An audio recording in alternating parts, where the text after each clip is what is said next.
गोसुंडी जी महाराज और गरुड़ जी महाराज के बीच का संवाद को श्रवण कर रहे थे। कल के सत्र में हम आप सबों को कहे थे कि यह रामचरितमानस ऐसा ग्रंथ है जो यह एक शीतल गंगा जल की तरह है, और वो जो इसके अंदर में डुबकी लगाते हैं तो वह परम तत्व को प्राप्त करते हैं। पुराइन सघन ओट जल वेगी न पाइए मर्म, माया छिन न देखिए जैसे निर्गुण ब्रह्म। जिस प्रकार से कहते हैं तालाब पुराइन के पत्ते से ढके हुए हों और रोज उस के किनारे से जाने वाले व्यक्ति से पूछा जाए, जो डेली जाया आया करते हैं, उसी जगह घर बसा हुआ हो, तो वह कहते हैं कि वह मुझे पता नहीं है, मर्म बेगी न पाइए मर्म। वहां की गहराई की पता नहीं बता सकते, कितने अच्छे हैं वह नहीं बता सकते। वही बता रहे हैं ठीक उसी प्रकार से, क्योंकि वह तेज में चलने वाला व्यक्ति है, बड़े वेग से वह जाते और आते हैं, जिनके कारण से उसे पता नहीं चलता है। वही यहाँ तुलसीदास जी महाराज ने कहने की कृपा किए हैं कि इस ठीक उसी प्रकार से अज्ञानता की पट्टी, अज्ञानता की पुराइन पत्ते, अहंकार की पुराइन पत्ते, आदि आदि विद्वत्ता की पुराइन की पत्ते, ये सभी माया जाल के ही प्रतीक है। यहाँ तक कह दिया शास्त्रों में, वेद उपनिषदों में, वेदों में कहा गया पतिता शास्त्र जालेषु।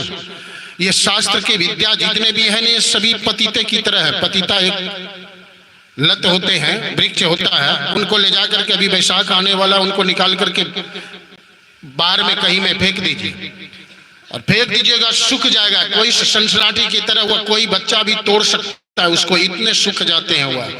अगर बारिश का बूंद पड़ जाए, बारिश आ जाए और वह मिट्टी और जमीन पर पकड़ा हुआ हो, वह फिर से पल्लवित हो जाते हैं।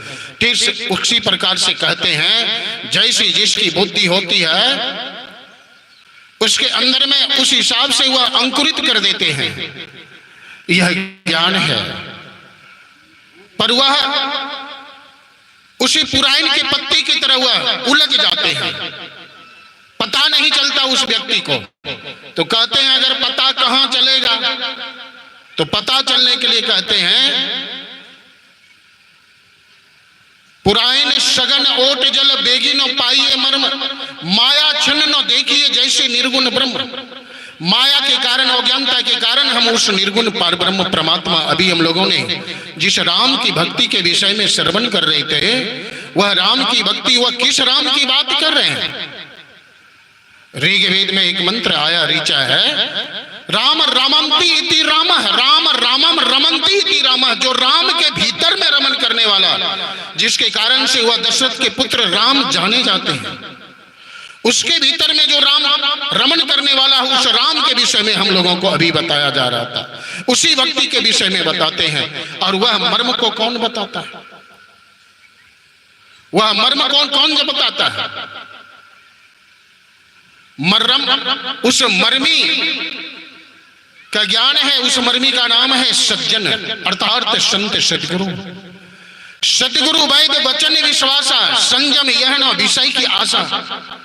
यह ज्ञान हो जाए, सदगुरु के वैद रूपी ऐसे हैं, जन्म जन्मांतरों के आपके अंदर में जो पड़ा हुआ जन्म जन्मांतरों के जो पाप की राशि पड़े हुए हैं, वह कहते हैं उनके पास में जाने के बाद, उनके पास में जाने के बाद कहते हैं ज्ञान वैराग्य नयन उद्गारू रे।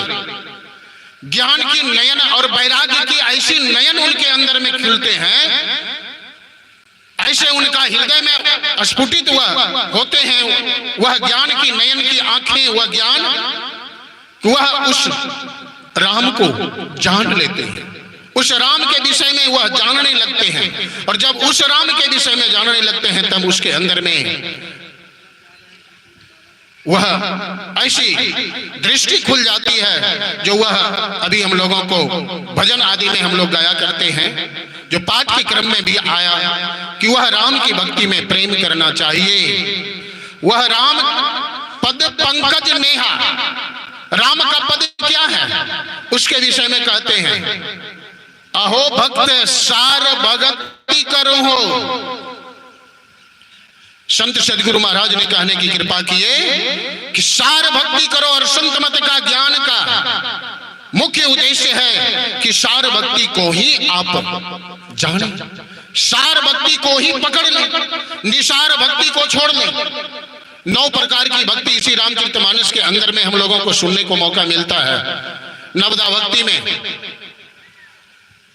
9 प्रकार की भक्ति बताए गए हैं, पर 9 प्रकार की भक्ति में कहते हैं कि वह 9 प्रकार की भक्तियां भक्ति के प्रकाष्ठा पर चढ़ने के लिए सीढ़ियां बताई गई है, पर भक्ति 2 प्रकार के बताए गए हैं। वह सार भक्ति क्या है, गुरुदेव से पूछें तो वह सार भक्ति कहते हैं सार भगति। और रामचरितमानस के अंदर में गहराई में अगर डूबेंगे तो उससे पता चलता है भक्ति स्वतंत्र सकल सुख खानी, भक्ति वह स्वतंत्र, और दूसरा भक्ति है परतंत्र, जो आज दिन तक हम लोग करते चले आ रहे हैं। यह परतंत्र भक्ति है। परतंत्र भक्ति कैसे? परतंत्र का मतलब किसी का गुलाम होकर के हम लोग, हाँ जान लें कि हम लोग आज दिन तक जितने भी आज दिन तक भक्ति करते चले आ रहे हैं वह इंद्रियों का गुलाम होकर के कर रहे हैं। मन का गुलाम हम लोग हो गए हैं। हम जीवात्मा है ना, हम जीवात्मा है, मन का गुलाम हो गए, इंद्रियों का गुलाम हो गए हैं। कहते इस गुलामी को हटाओ, इस गुलामी से ऊपर उठो, सार भक्ति की ओर चलो। और वह सार भक्ति क्या है उसको हम लोगों को जानना है। गुलामी की इस जंजीर से निकले, तो इस जंजीर से निकलने कहते हैं सार भक्ति के लिए हमें कहां जाना होगा? संत सदगुरु के शरण में आना होगा। सदगुरु वैद वचन विश्वासा, संयम यह ना विषय की आशा। संयम ये रहे जिस प्रकार से हमारे बगल में जो स्वामी ऋषिकेश से आए हुए सुबोधानंद जी हैं, उन्होंने कहने की कृपा की है। हम लोग मांग कर लेते हैं दूसरे चीजों की, बहुत सारे पदार्थों की हम लोग मांग करते हैं, यह विषय है। कहते हैं इस विषय से मांगने की आशा न रखें और भक्ति निरंतर करते चलें।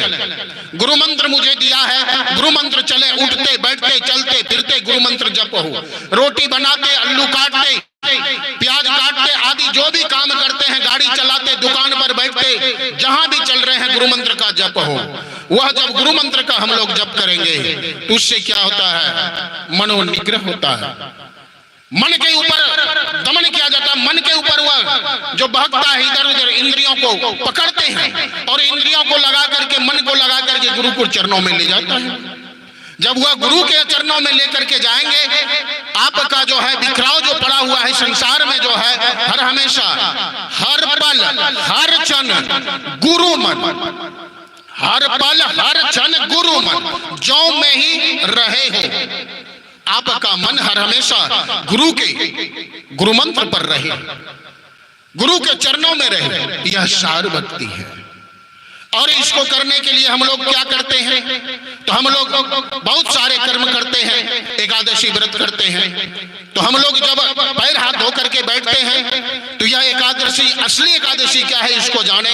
संसार में जो एकादशी करते हैं वह पूर्णिमा और अमावस्या के महीने में 2 बार एकादशी हुआ करते हैं। और हम लोगों का जो एकादशी है, सार ज्ञान का जो एकादशी है, कहते हैं यह 5 कर्मेंद्रिय है, 5 ज्ञानेंद्रिय है और 1 मन है।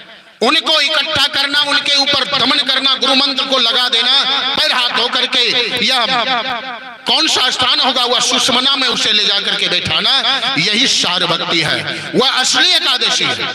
सुबह के सत्र में बता रहे थे आपके ही भीतर में वह असली कुप्पा घाट और असली मनियारपुर है। उसी प्रकार से असली एकादशी आप करते हैं। यहाँ आपके भीतर में यह एकादशी हुआ, आपके भीतर में जो है 5 कर्मेंद्रियां, 5 ज्ञानेंद्रियां है और 4 अंतःकरण की इंद्रियां, या 14 इंद्रियों से आप बंधे हुए हैं।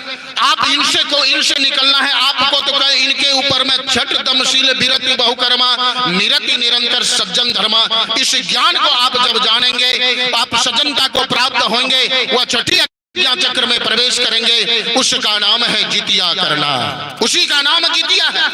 उसी को जितिया कहते हैं। इंद्रियों को जितना, इंद्रियों के ऊपर दमन कर लेना, आप जितेंद्रियम बुद्धिमताम वरिष्ठम हो जाएंगे। ऐसा ज्ञान की यह स्रोत को खोलता है, यही असली जितिया है।